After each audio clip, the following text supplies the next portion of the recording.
the ninja button pushing and all of that kind of stuff, like them days are pretty much over with. You know what I'm saying? It really comes down to two things, right? Can you create do you have a great offer, and can you say the right thing to the right people?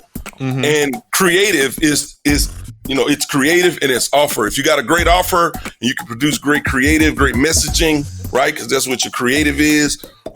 That's how you're going to win, because you just plug it in and the machines can really figure out most of it, right? You know, pretty much all the rest of that.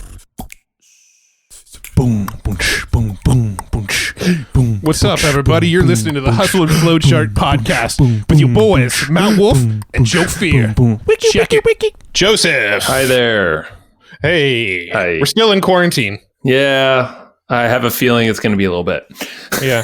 I have a feeling this is going to be the new normal for podcasts for a little bit, where it's like we're not in the same location recording. Yeah, it's kind of cool. I mean, this will be the hashtag quarantine series podcasts. I don't know. I named it in Perry's episode when we were recording that in the quarantine series. Yeah. Do you think like our listeners are going to specifically seek out the quarantine episodes? Probably not, but they can if they wish. I'm giving them an option. If they want to hashtag things, cool. Have fun with that. Probably won't do much with it. But yeah, in case you're wondering what the hell we're talking about, then you're not from planet Earth. So there. Be accurate. When the world is on lockdown, I'm pretty sure that you should get the clue that Matt and I are not together right now, which is rare in podcast days. But that's cool, because that's just rare in general. I mean, we're just that's true. I'm pretty sure like the public perception of us is that we just kind of like live in the same house and like we share a house. We just live the same life, because like anybody who sees us like at conferences and stuff, we're always together. So it's like the perception is like we're just like a unit, but a unit. Unit. No, it's yeah, I can't get rid of you. But no, we actually we have lives that are separate. Little known fact, we actually live in separate houses. When we're in lockdown, we can't be in the same place. Yeah. So maybe this, I don't know. We'll see what this does to our relationship, Matt. Yeah. Will it improve it or make it worse? I don't know. The time will tell. That's the drum roll sound. It really can't get much worse, can it? I don't think it can. It's pretty bad already. As I just spit everywhere. Good thing you're not here. Yeah, no, you would have just given me the Corona. Oh, God. All right. Wouldn't be the first time you gave me a Corona. I used to give you a lot of Coronas, but we don't drink Coronas anymore. It's true. Wait, does Corona want to be a sponsor? No, we would not allow them because we don't like Coronas. Yeah. With Corona's laying low right now, I think. Dude, I don't know what they're going to do. All right. And we should probably get to our guest. Tommie Traffic. Dude, Tommie Traffic. Both of his names, because he has two names. Yeah. Tommie Traffic and Tommie Powers. Yeah, I mean, Tommie Powers is already a badass name enough, but he goes by Tommie Traffic also. I mean, hey, good for him. I thought our names are cool, but I think he topped. And he has two cool names. What the hell? Yeah. Not fair. All right. Well, Tommie is a badass. He actually hung out with us a week ago because we had some internet troubles. And we said, sorry, Tommie Traffic. This traffic's got to move to next week. And chat about it then. So that's what we did. So this is round 2, but really round 1 for you. So this episode started with Joe and I in person and ended with us not in person because we had to redo it. Yeah, that is weird, but true. So Tommie, I mean, you'll hear, we have a bunch of mutual connections, and he's just such a cool guy, but he is so well versed in data, traffic, trend spotting, pattern spotting, and all of this jives together perfectly, and you'll hear in this episode the way he thinks and his backstory of how it even started back in a school with NASA, and he was on a test and he didn't realize how important that would actually figure into his life later on. He went through some stuff too, big health issues, and almost his wife left him. Yeah. For a period of time. He'll say how long and why. But don't worry, they're still together, happy. But it's close that loop. Let him close the loop. No, but just it's the in between that's interesting. That's the mystery. Okay. It's the gap. Gotcha. So it's a different type of loop. Okay. Hybrid loop. I don't know. We can make a name for it. Hybrid. Okay. Yeah, not hyperloop. Not a hyperloop. That's a totally different thing. Yeah, totally. So yeah, Tommie, what were some high points for you? Yeah, so, I tend to get more granular and tactical, and this is one of those more tactical podcasts. We really dug in on YouTube ads, mostly. He started with Google ads and then, learned Facebook ads, and then he's actually kind of the OG of YouTube ads, right? Mm-hmm. He's been doing YouTube ads since 2012, and I mean... That's a long time, man. YouTube. I didn't even know YouTube ads were around yet in 2012. That's like, so he's been doing the YouTube ad stuff for a while, and he's just gone deep down that rabbit hole. And, he's got some amazing insights on how to make YouTube ads work. YouTube ads, we've said it in the past, it's something that sort of eluded us. We do test YouTube ads. We're currently running YouTube ads, but for whatever reason, they're not one of our big winners for us, and we want them to be. We really want YouTube to work for us. And he gave us some great insights into how to actually do that. Well, he told us exactly what we're doing wrong and what almost every single person, including these massive companies he consults with, I think he told us off air, but Silicon Valley companies that have raised over $50 million, who are proficient on all these other medium, like Facebook and Google, but for some reason break down on the YouTube side. And he lines out exactly what they're missing in this episode. I mean, what we were missing, it just applies to pretty much every single business. So that's interesting. He also gave like a perfect formula for the most effective ads on YouTube as well. And that was like a 4-part formula that he broke down. And this is what his team, because he has an agency. So Tommie Traffic agency, TommieTraffic.com. His team lives within this kind of this box, even though he lets them get creative, but it's a proven formula that he's put together that he gives us on here. Yeah. And I mean, that's a good reason to grab the notes for this episode. Oh, yeah. Because, I need to listen back to the episode. I need to read the notes to get like his formula again. I couldn't even feed them back to you right now. So I even need the notes on this one.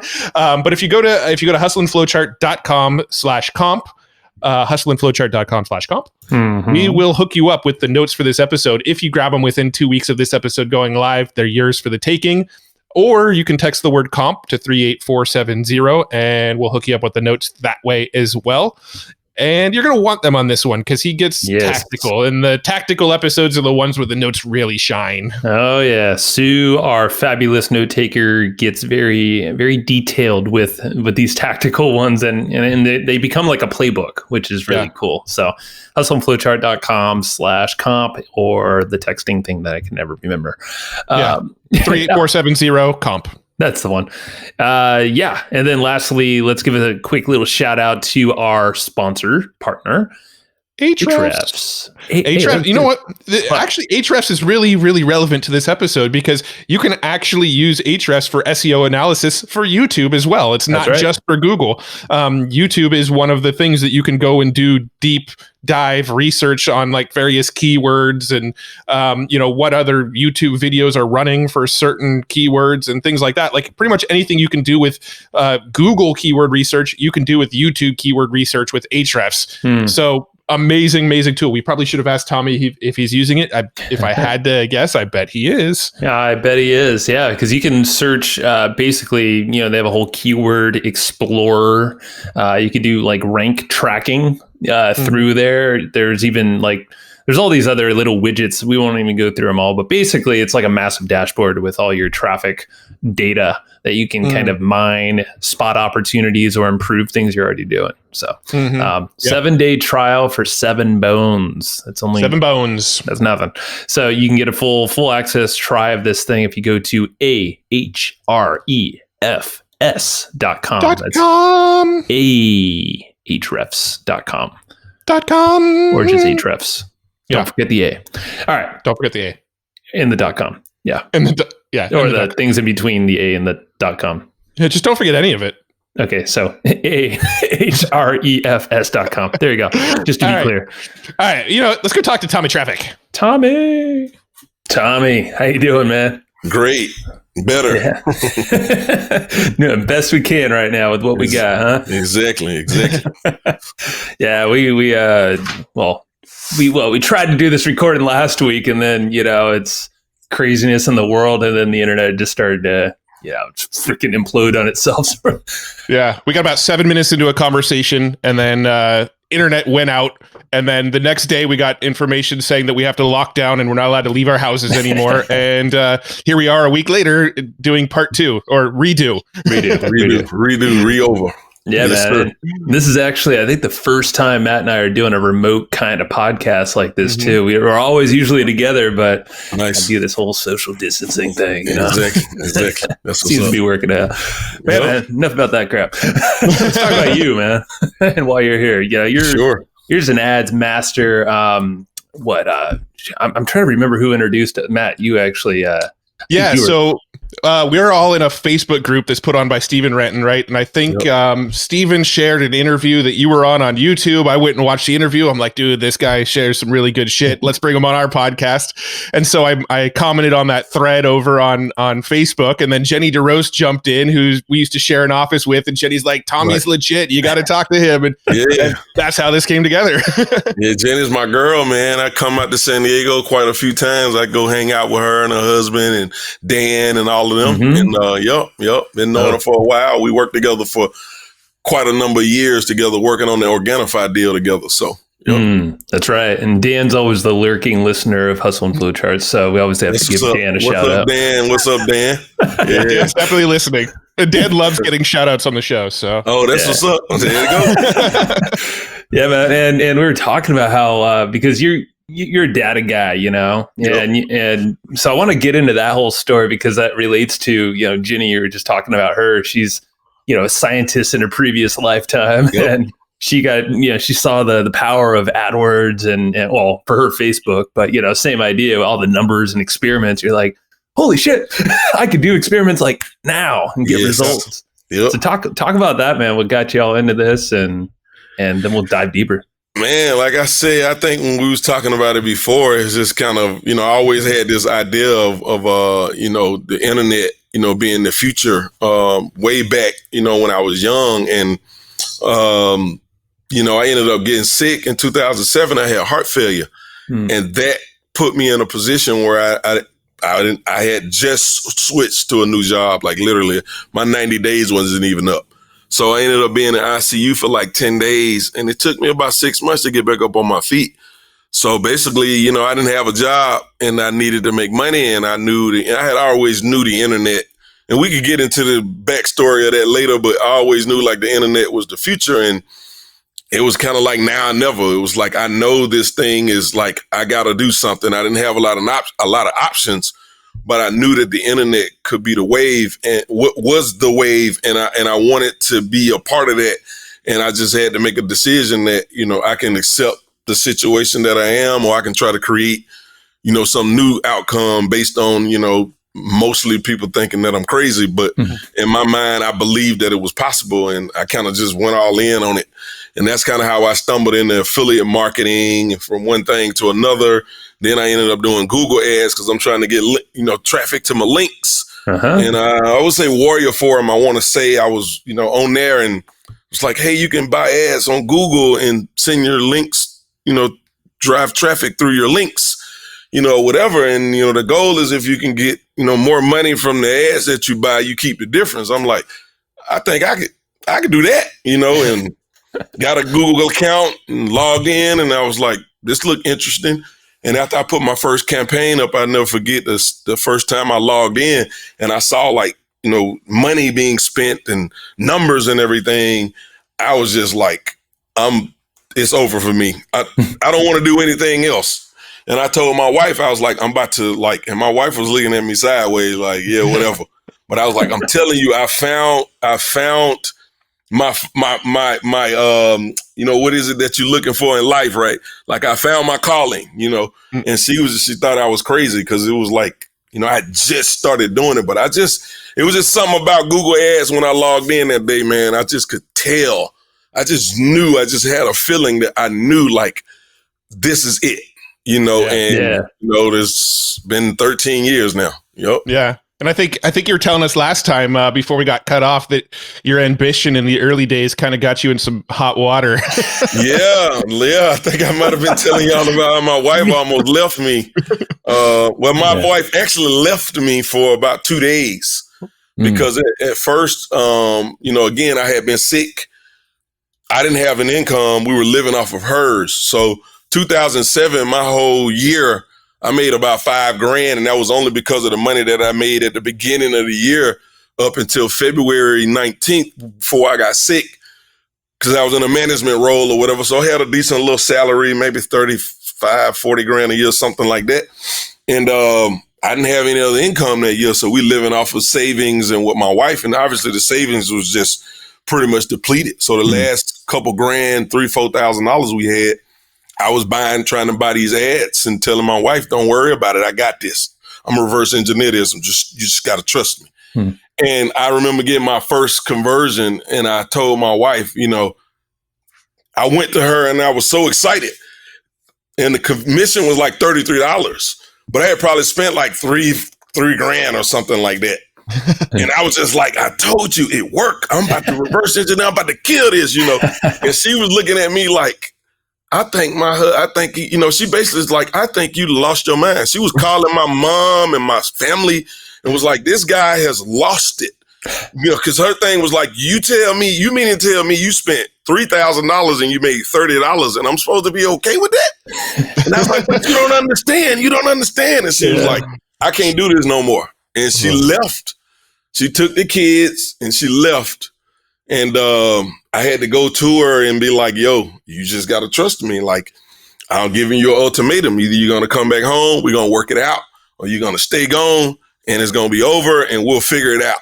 Yeah. But I know what I know. And if you just got to believe me, and if you're not willing to do that, I don't really know what else to tell you right now. I don't got nothing else to go on.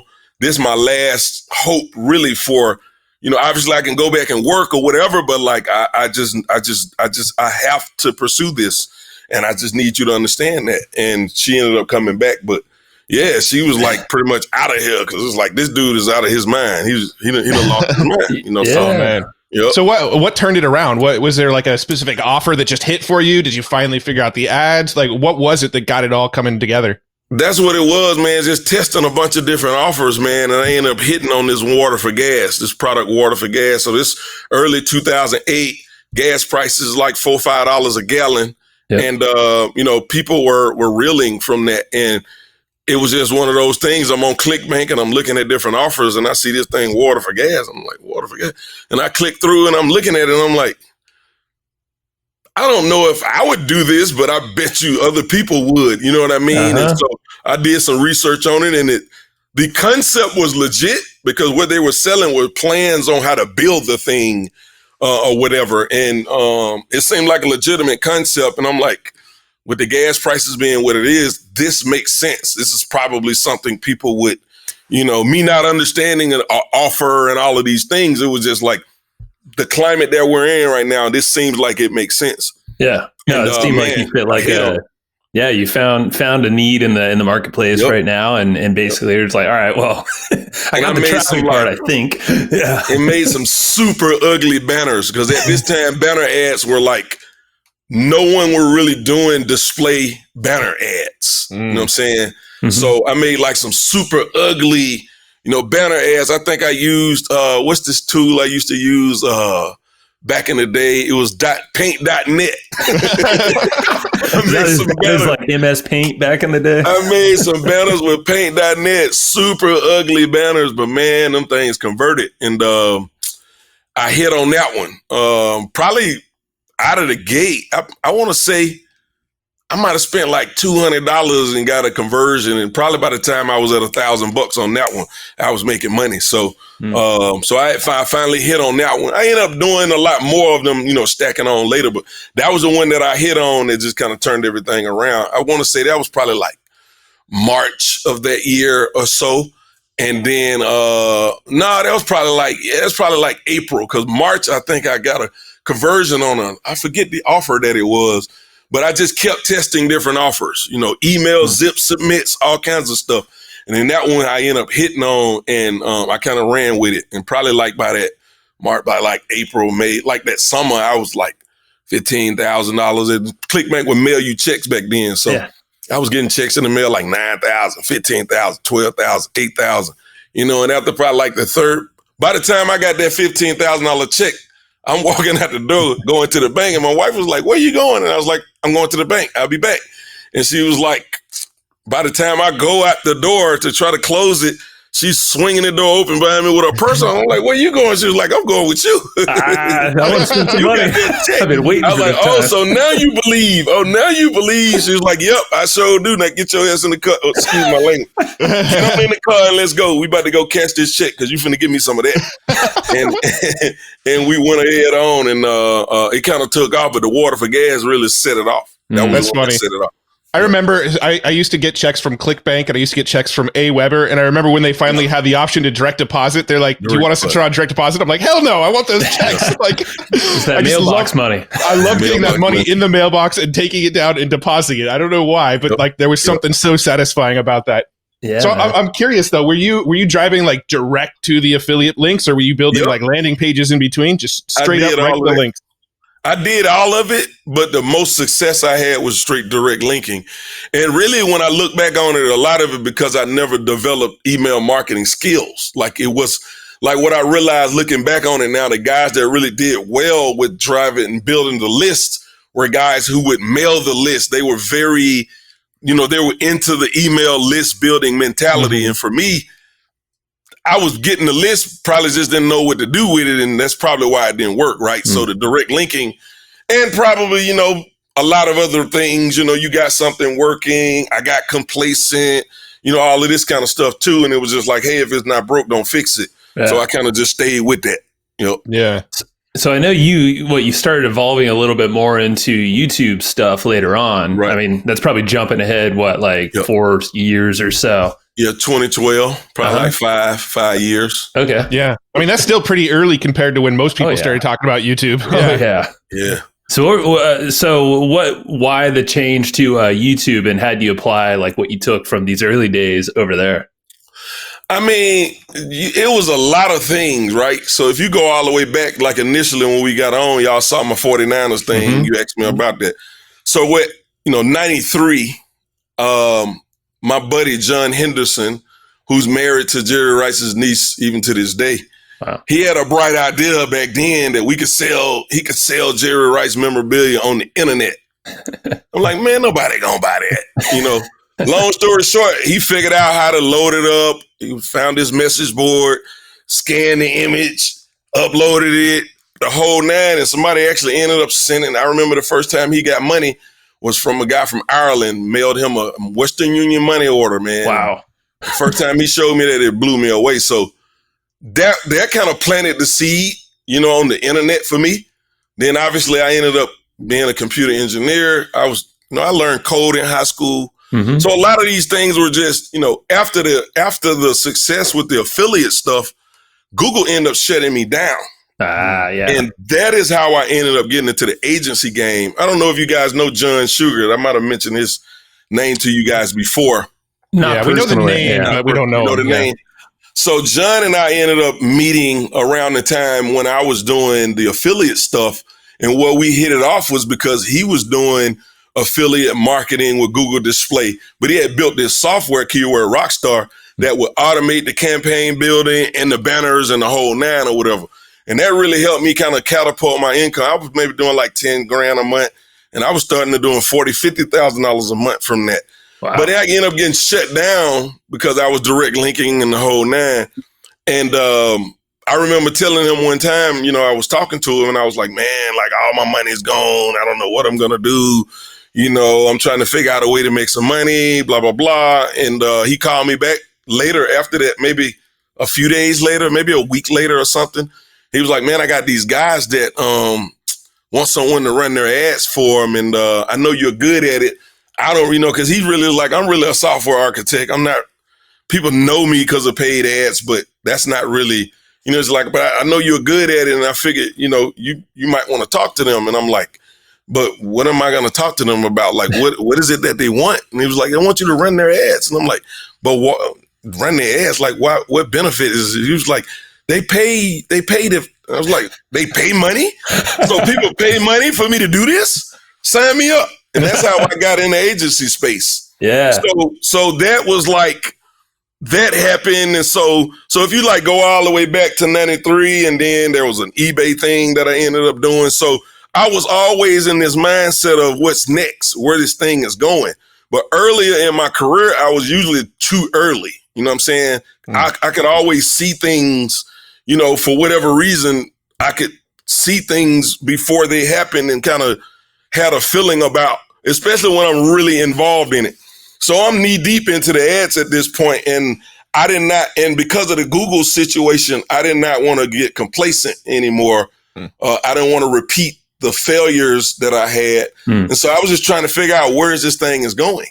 So I was doing a lot of research and studying and reading, and probably for like a year or two, just really on a deep level, trying to like figure out where this thing is going. Right. And I never forget one night I was reading an article about TV being on the internet, or the internet being the mechanism to distribute, you know, digital TV content. Yeah. Because they wouldn't even like video. It was kind of like this whole TV is going to be on the internet mindset. And that thing just, when I thought about that, I was like, I got to get out in front of this. Yeah. Ding. My idea wasn't, I'm going to make a killing. It's just like, I'm going to get out in front of this. And by the time this becomes a thing, I'll already have some skills. So I'll be in a good position.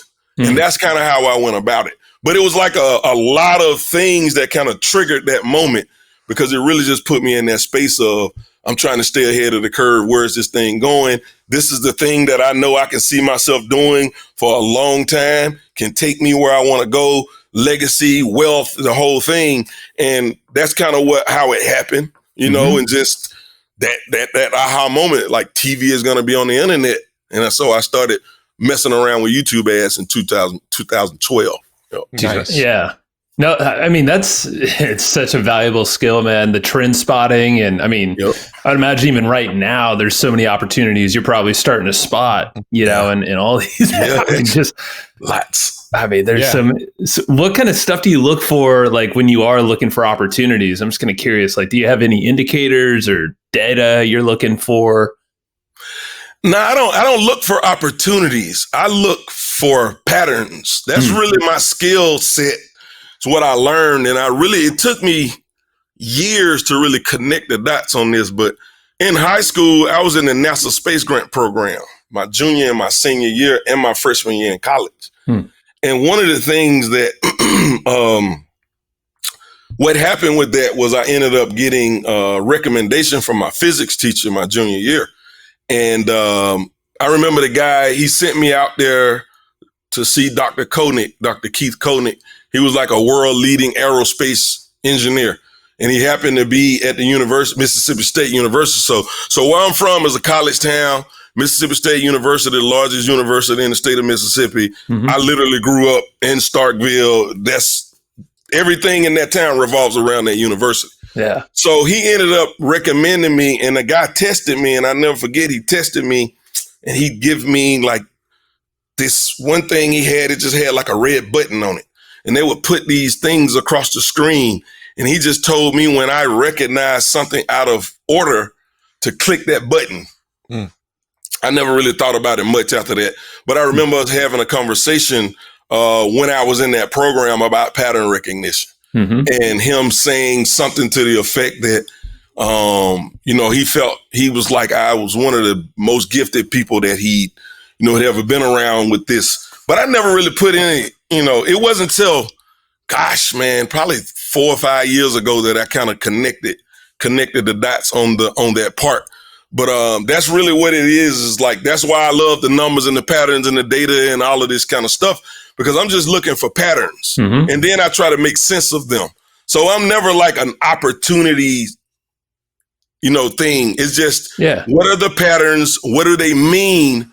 And try to make the best decision based off of the data provided to you about what that means. And that's kind of how I approach pretty much everything, really.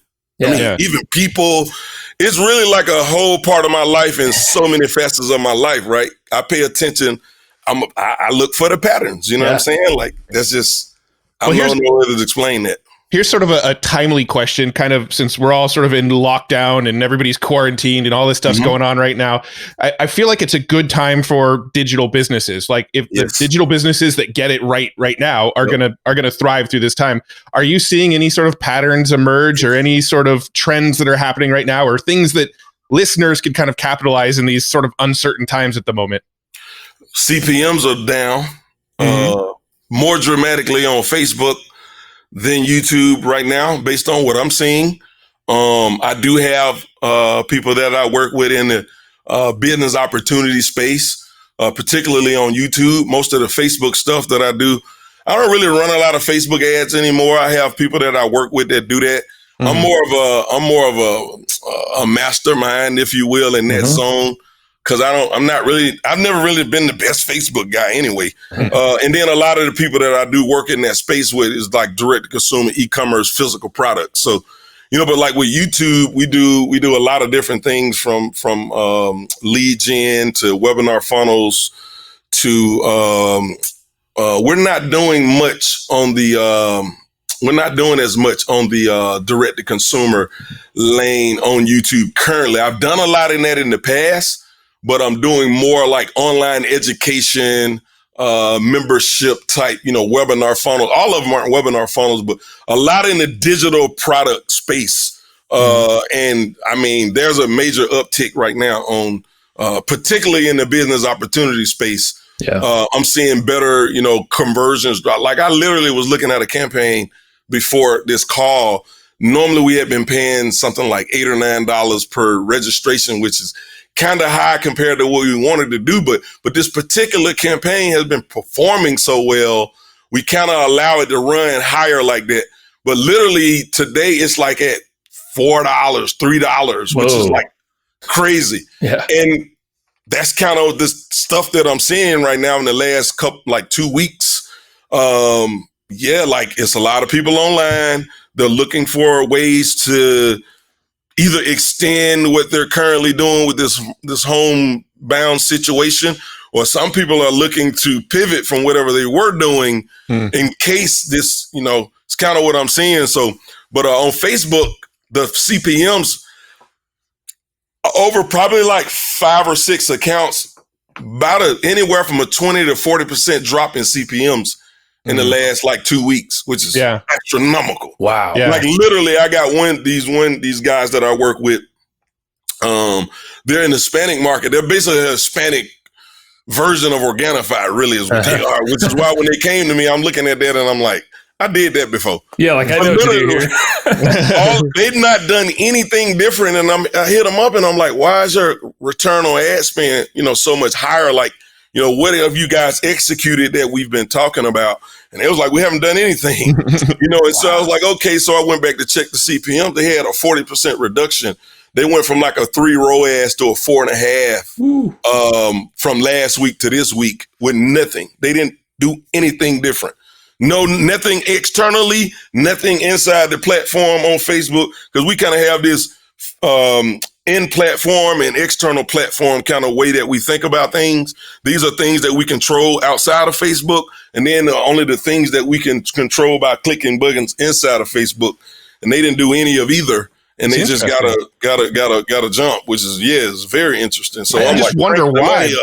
I just wonder why too, because it's not like, it doesn't seem like people are going to be using Facebook ads less. I guess businesses are just getting scared and going, okay, let's pull down which is the last thing you want to do, right? The last thing you want to do is be like, business sucks, let's pull off our marketing.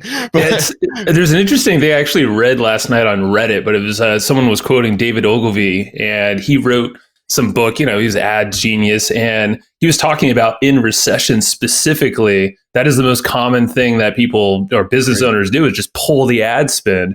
But that's the worst thing you should be doing right now. You should be doing. I'm telling my people to do the opposite. Matter of fact, I got a email this morning from one of them.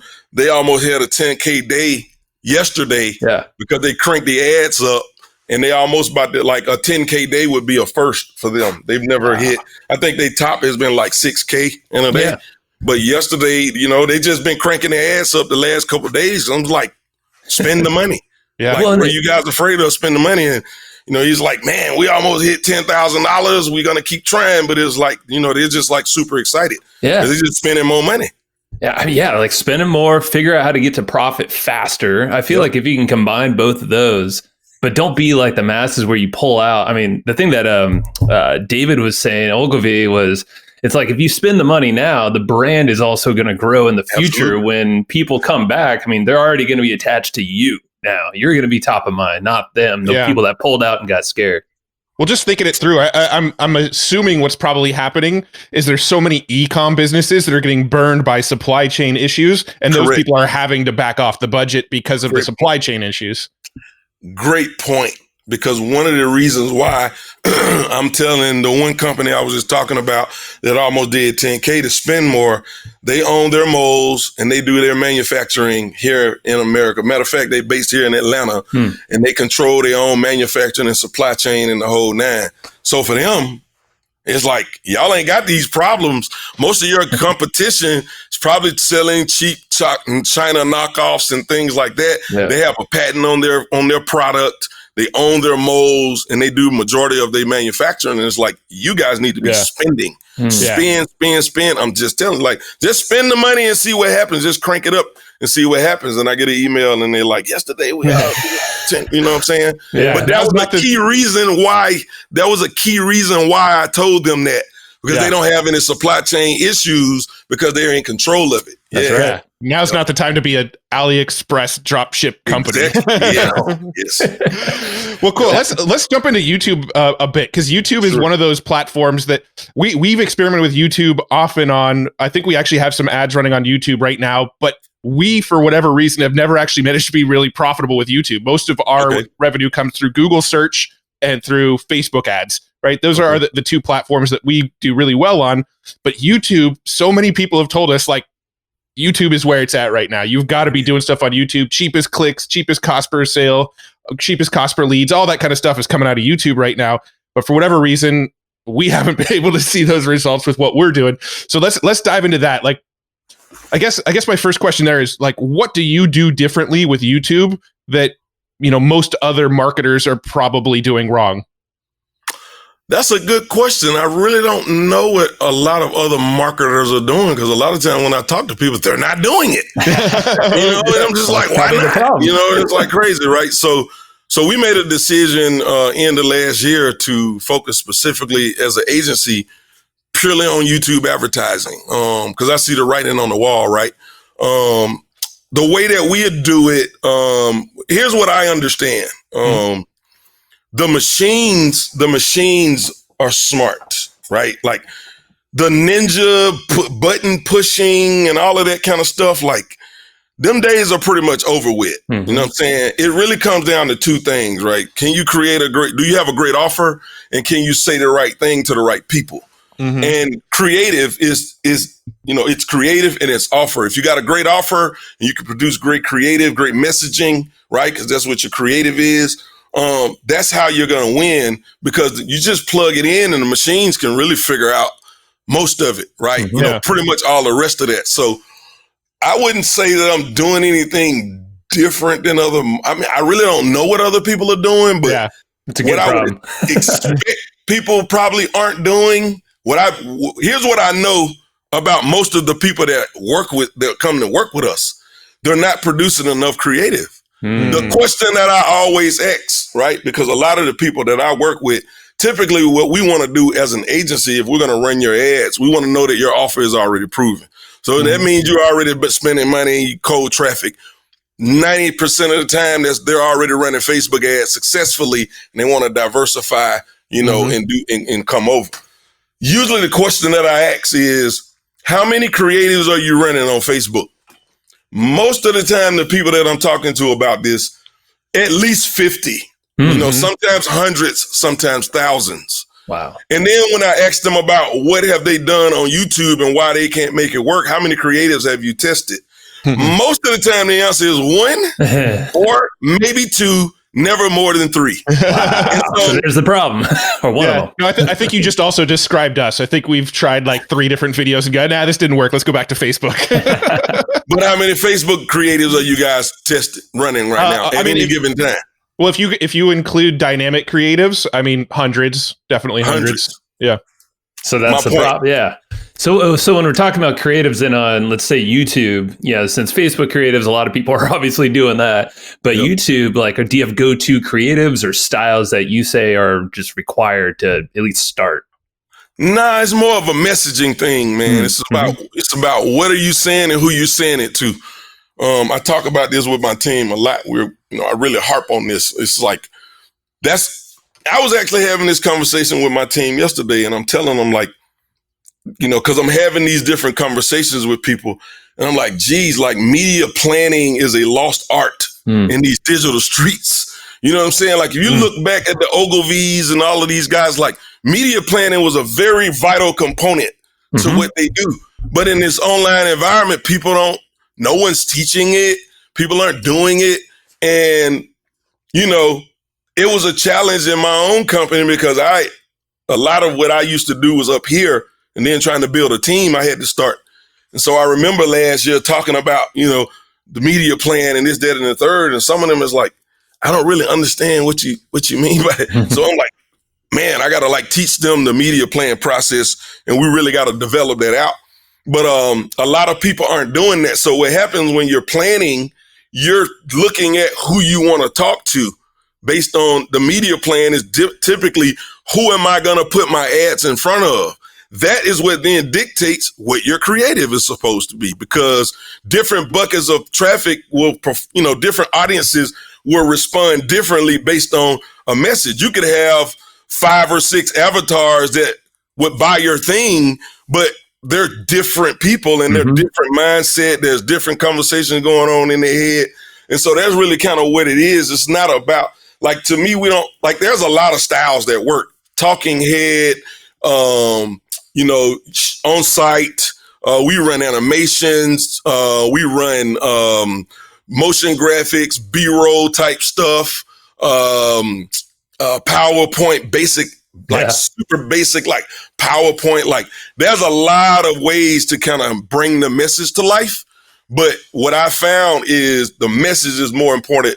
And it's just from a lot of testing, the message itself is way more important than the visual. Because typically what we're trying to do is we want to prove the message before we invest too heavily on the visual component of it. So that's really what it is. But a lot of that is dictated by the media plan. What's the plan of what campaigns are we going to run, what audiences we're going to hit.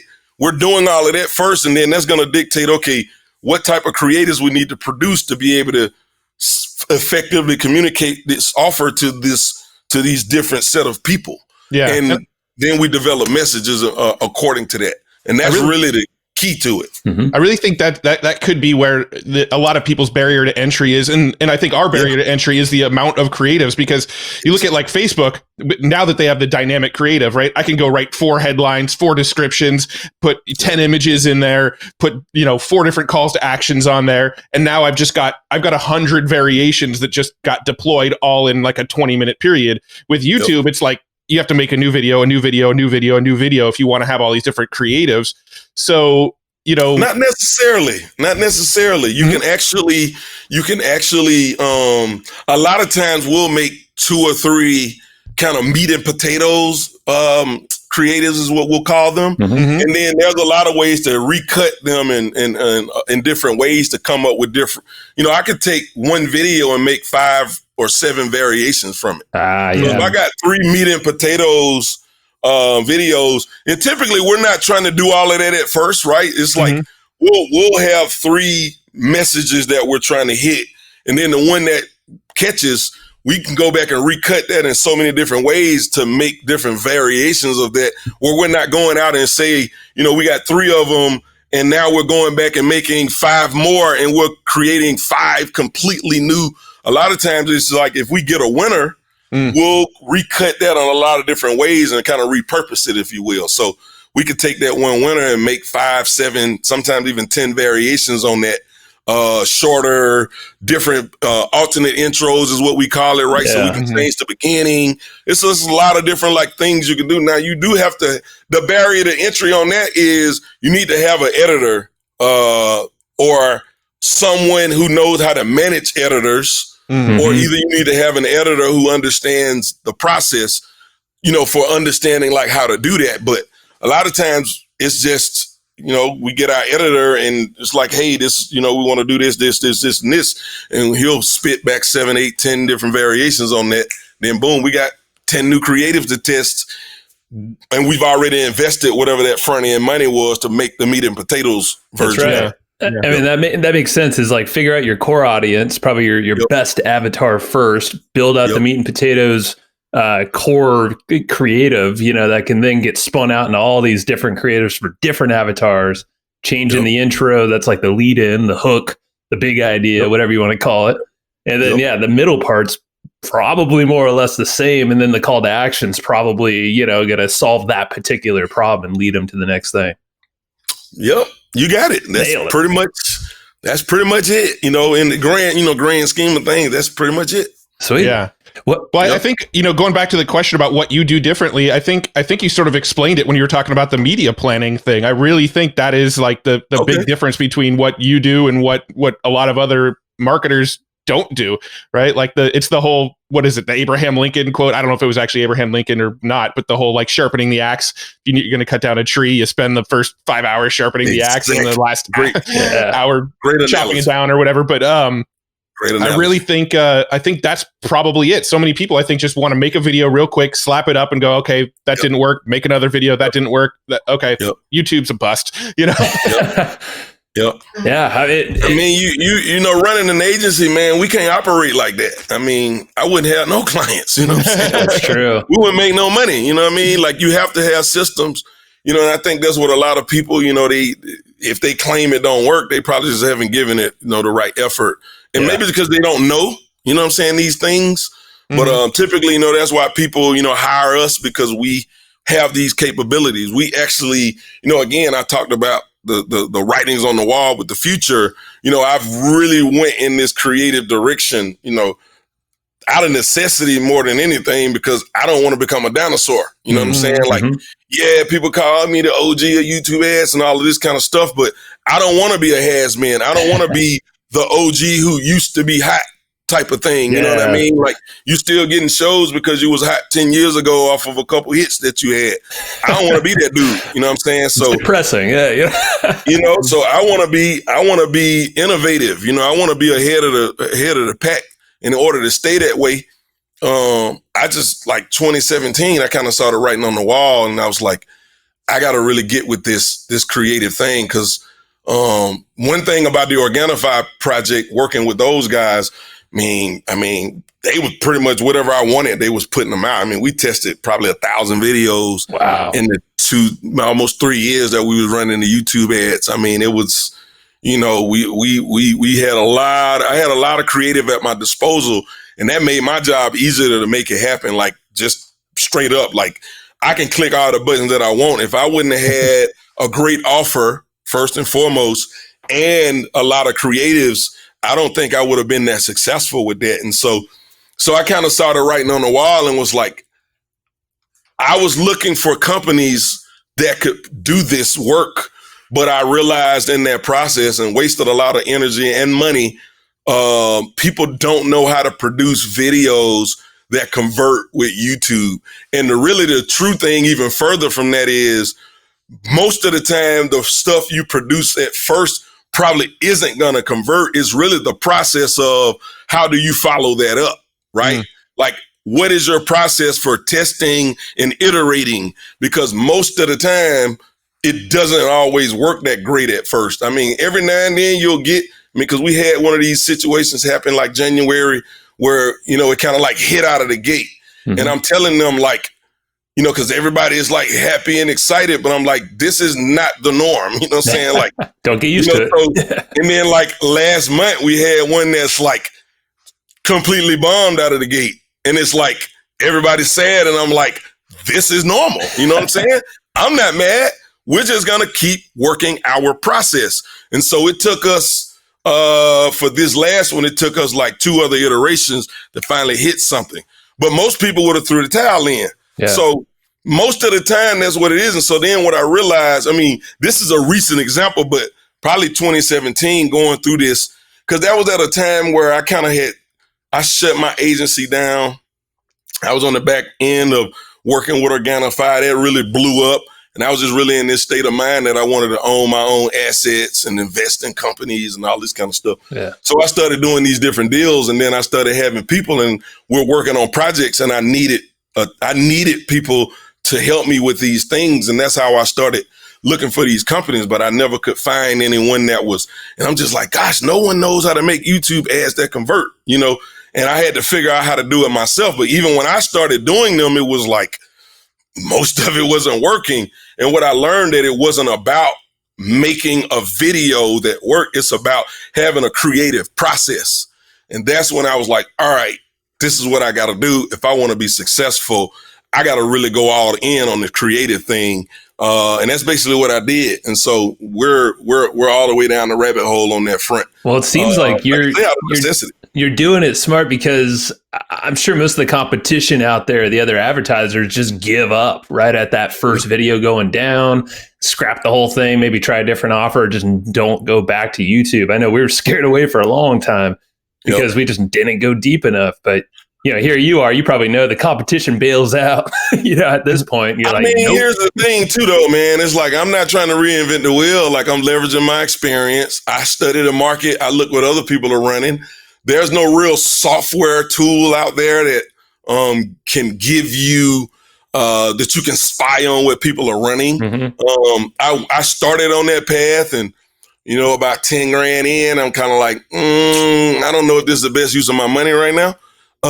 So, but somebody, I hope, out there one day will develop a really solid tool for that. But a lot of what we do, we have a manual process that we go through to really find who's operating in the space that we're in.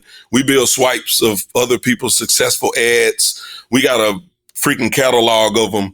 We take them, we'll take their video, we'll run it through a transcription, like a TEMI. Mm-hmm. It's like 25 cents a minute or something like an like automated transcription thing. We'll run it through there. We pull that out. We reverse engineer what the video is saying. And now we can take those elements into our scripting process when we're doing ideation. We're coming up with hook concepts.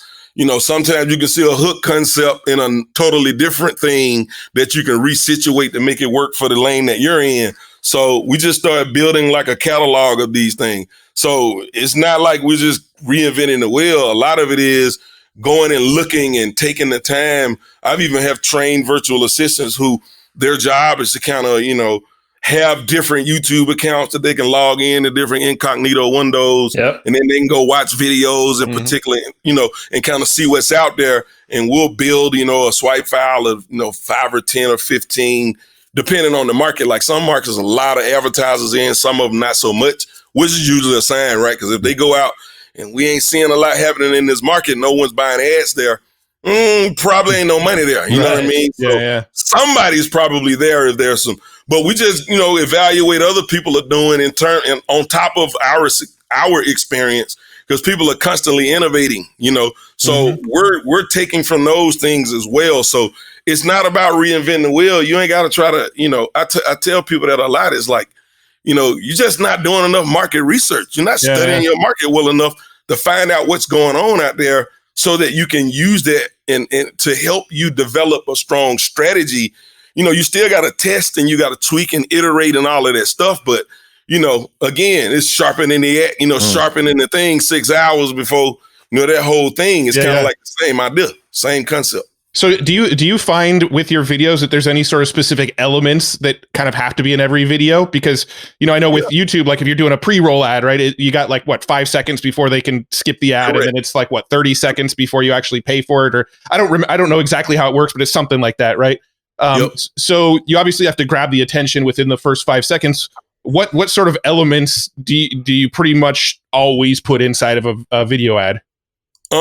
So we run. So let me preface this by saying, when the early days of YouTube, I started running 2012. We spent $1 million by 2014. We were running like 80-90%. They call it discovery ads now. Yeah, that's going to be my next question. Yeah. Back then they were called in display. Yeah. We wasn't really running a lot of in stream back then. But the in-stream ones now where you got to wait 5 seconds to skip, we're running 80% in-stream. Wow. And the reason why is because of target CPA.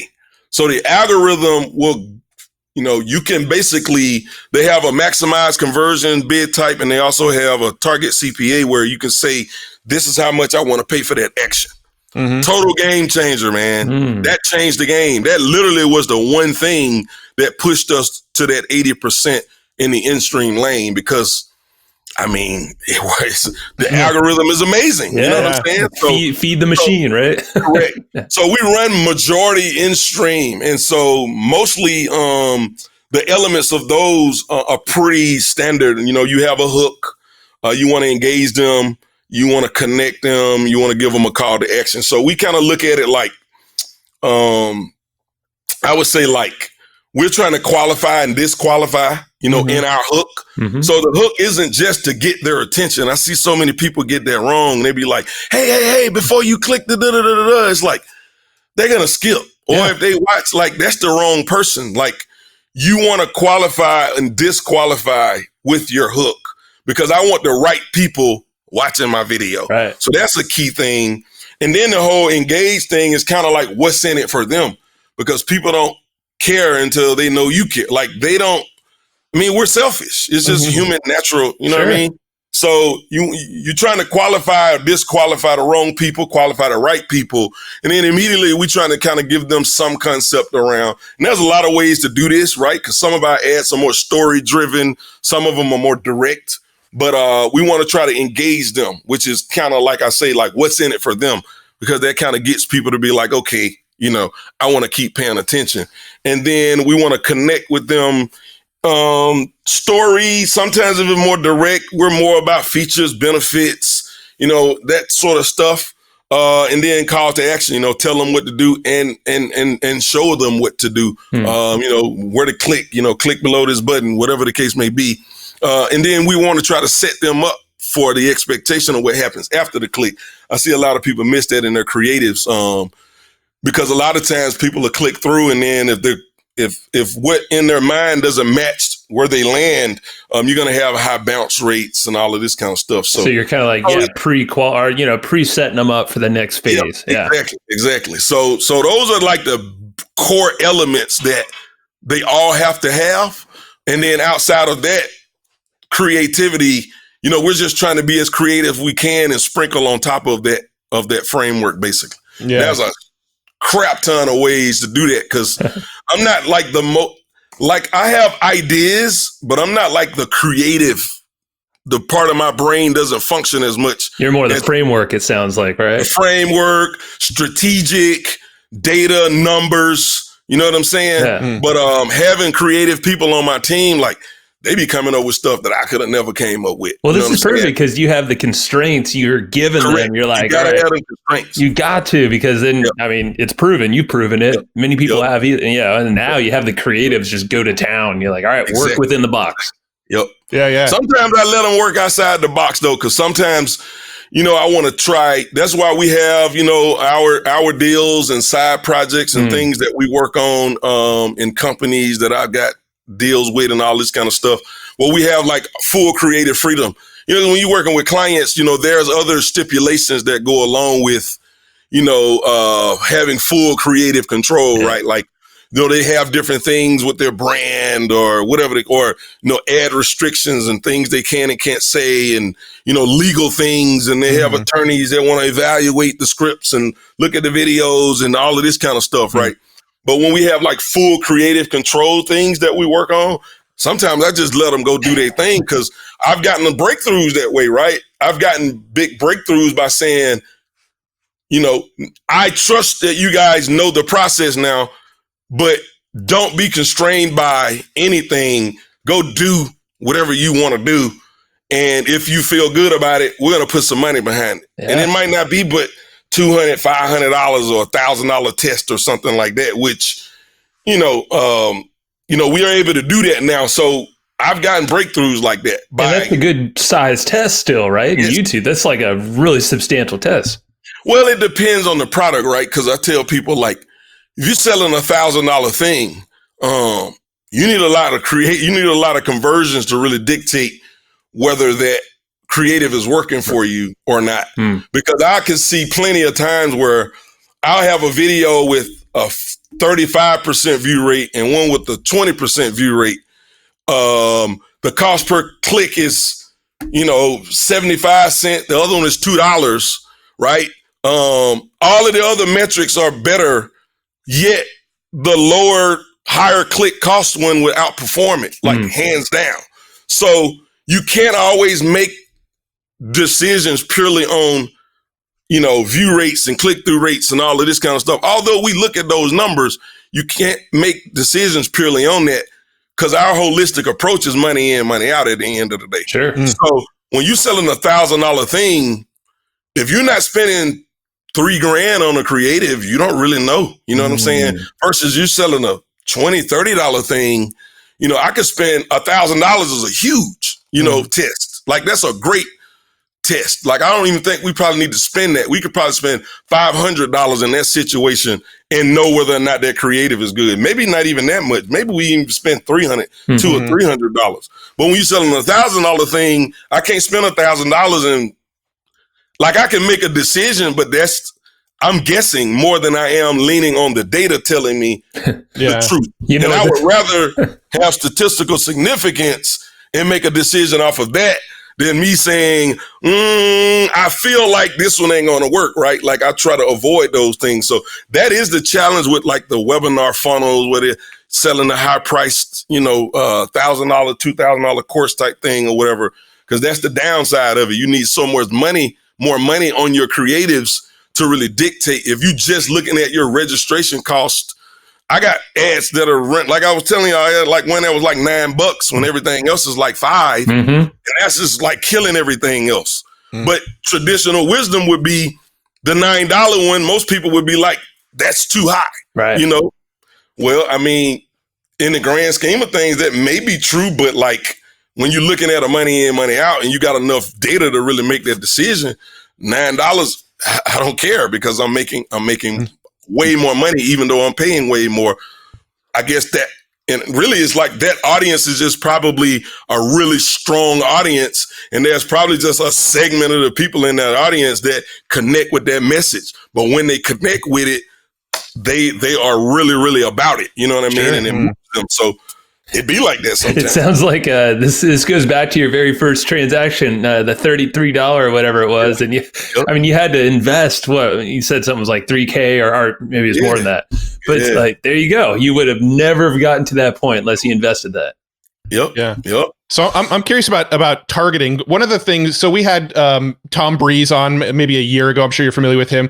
He was talking about like now that there's target CPA, that you could just not put any targeting in there, set your target CPA, and let YouTube just figure out who to put it in front of. Is that kind of your approach to targeting these days? I have ads running right now like that, just freaking wide open, and the algorithm will find them. Do you recommend sort of like newbies to YouTube testing that kind of thing, or is that sort of more of an advanced thing?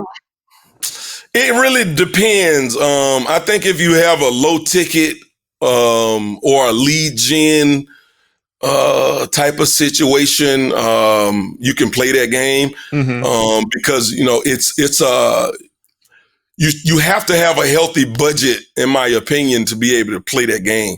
But I wouldn't say it has to be healthy, really, because it's like, let's example, right? You got a $20 front end thing, right?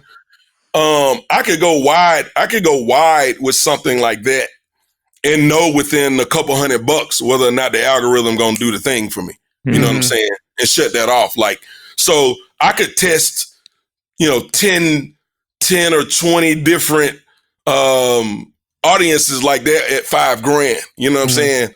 I if the offer is strong enough, we could probably find some bucket of, some opportunity that would convert, whether it's a demographic level, a state level, a DMA level, a gender, income, you know what I'm saying? Because you got all of these other kind of buckets within an audience too, right? Because I might be hitting like the beauty market, but Then there's like, younger demographic or older demographic, like these things like that. So I can know within, not a whole lot of money if that's going to actually work for me, even if I don't have a large budget. But typically it's a large budget play. If you ask me, people who have I would say, confidence around what they're, you know what I mean? Like it's like a lot of it is building your confidence up. And I think a lot of times people they're afraid to do it because they don't have which is kind of one of the things, like working with people, like it's like giving them, like me passing my confidence on to them. It's like, well, Tommie said it, let me do that. But I think that's kind of where it is. I think it's one of those things where if you don't have a big budget and you're a newbie or you're starting out or whatever the case may be, it's really rooted in your confidence in terms of what you're willing to do. And I think it's a game that they could play if they have the sort of risk tolerance level to kind of go at it that way. Because more than likely you're gonna fail more doing that. Yeah. But the game really at that level is, I don't have to win as much because the upsides and the wins are so much greater than the downside and the losses. So if I had, let's say, $5,000 and I bust that down to $250 times 20 and I got 20 opportunities. I mean, if I hit 4 out of 20, the upside on those 4 versus the downside on the 16. Sure. Mm-hmm. You know what I'm saying? It can be life changing, right? It can be life changing. But most people wouldn't be willing to lose 16 out of 20 times to find the home run in that. You know what I mean? So you definitely got to have a level of tolerance. It's a mindset thing because I wasn't always like that. You know what I'm saying? It's definitely a mindset thing, but you just have to understand that I'm going to fail less. But I'm looking for the upside that's unlimited. And that's really with that broad reach like that. When you get one that hit, that thing can live for, you guys probably know if you've done this type of stuff. Sure. Those are ads that can run 3, 4, 6 months even at a time where you really ain't got to do that much to them.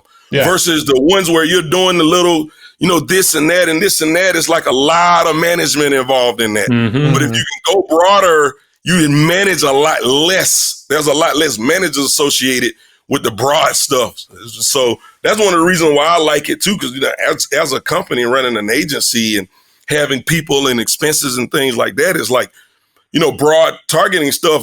It doesn't take us nearly as much to manage those accounts as it do the ones where we're managing. We're in there tweaking and plucking and pruning every single day because you have to be. We call it ROI driven because it's like this growth end of the spectrum. And then there's like super ROI end of the spectrum. Mm-hmm. And the more we're at that end of the spectrum, the more management we're doing. The farther we are to the growth end of the spectrum, the less management we're doing. And so we try to find a healthy balance in there. But I think everybody at the end of the day, they want to make money. Mm-hmm. Yeah. So we get that because we want to do that too. But the more growth focused they are, it gives us more capability to try things like that. It allows us to not have to be investing so much time and energy in managing of that. And the more people we got like that, the fewer people we need to hit our numbers, and we can spend more time working on and giving more, attention to the people, because I don't really want hundreds of clients or whatever the thing may be. Give me, we want to get to like 20 really good, kind of fit the mold of where we want to be at, and we can do really significant numbers like that. So we're not there, we're working there, but that's kind of like the broad angle of it. If I can, I like to play there, but it's not always the best. But you definitely got to have some risk tolerance to really play that game. Yeah, gotta have some balls. Get some balls.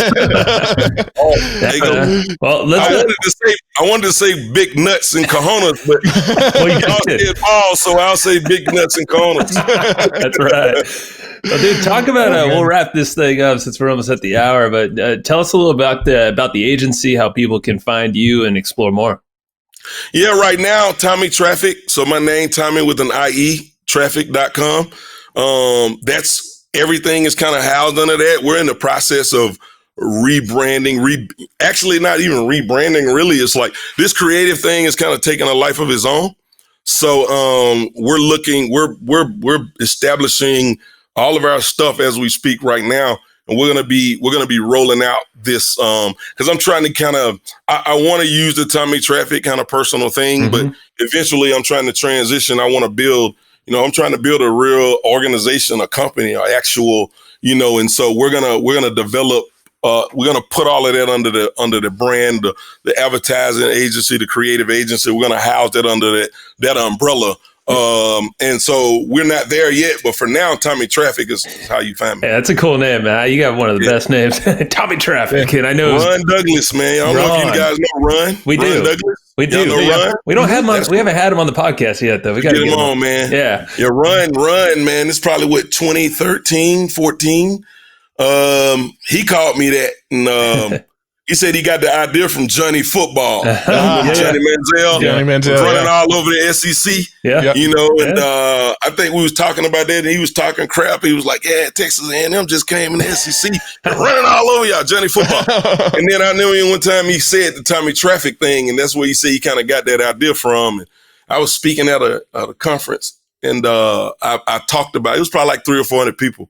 And I said that name, and people was like, "Oh, that's amazing!" And I was like, "Well, damn, I guess I got to go with that." Yep. And so I kind of just ran with it. I love it. Tommie Traffic. Yeah. Easy to remember. TommieTraffic.com, man. Hey, man, let's wrap it up with do you have a book or some kind of resource you just go back to often, or you refer to other people? The biggest one recent is The Big Leap. That's a good one. Hendricks. Yeah.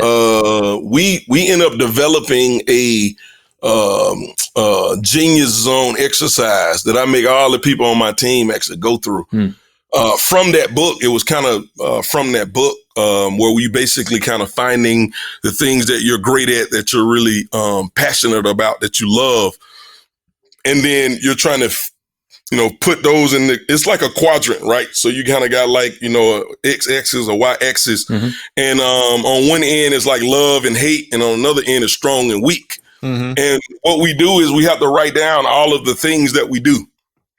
And then on the line by every item or task that you do in a day, you have to determine, do you love it or hate it? And you have to determine if you're good, if you're weak or strong at it. And then you organize them into the proper quadrant. And anything that is in your genius zone are the things that I'm trying to have them do. And anything that is the opposite of your genius zone are the things that you're not doing. Yeah. And then everything else is a toss up between, if you're strong at it, but you don't like it, it's typically something you're good at teaching and training others. If you're weak at it, but love it, that's probably an area where you can work on development, personal development, skill development. And anything that you hate, that you're weak at, you're not doing that.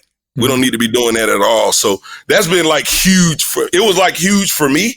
And I was able to kind of bring it over to my team and even some companies that I consult with and whatnot. And it's been a big, big deal. But I got that idea from that book, The Big Leap. Dude, I love that. It's such an easy exercise right there. See, easy exercise, man. Yeah. Really, really valuable exercise. Thank you, man. So, Big Leap, it's a solid book too. Yeah, because it just takes you can just bust through a bunch of barriers that you thought you had, but oldie but goodie is good to great. That's another one of my favorites. Just that whole flywheel concept. We were just talking about that a lot. Matt and I were. The flywheel, it's like spin that flywheel. It takes a while to push, but once that momentum's going, man, it's on. And then the whole get the right people on the bus and the wrong people off the bus. Quickly, too. That's been something that's stuck in my mind all the time from that book. So I got to reread that one, man.